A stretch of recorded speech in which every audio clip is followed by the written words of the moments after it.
Now, if you start looking this way, these diagonals, these are different types of connections.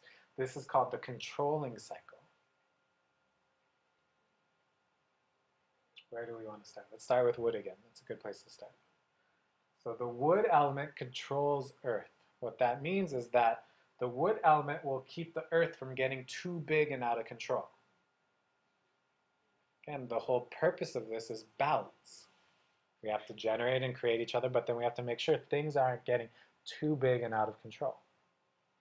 So wood will dig its roots into the earth and control it. That's the image behind that one.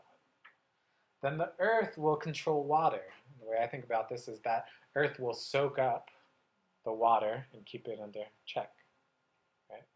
Like when you think of sudden rains, like in Boulder that happened, what was it, a year or two ago? There was the huge flooding. That's because those mountains don't have any soil, so they couldn't absorb the water and keep it from the water from getting too out of hand. Right? So when you have that earth, when it's strong enough, when the soil is strong enough, it can control the water. Water will then control fire. Right? If you need to put a fire out and keep it from getting too big, you throw water on it. Fire will control metal. It's through putting the metal into the fire that you can make it more malleable, and you can control it and make it into the shape that you want it to be.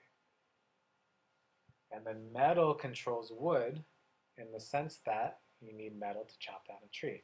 If you get overgrowth, you need an axe, for instance, or a machete, right, to keep it from getting too big and out of control.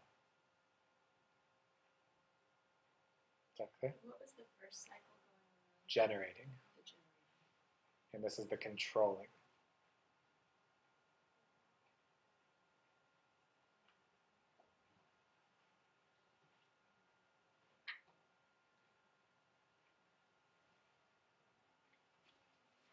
The other thing that can happen is that, so let's say the wood is too big, it'll over control the earth.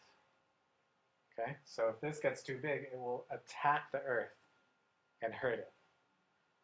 Or if it's too big, the metal will normally be trying to control it, but it gets so big that it's called insulting. It's insulting the metal element.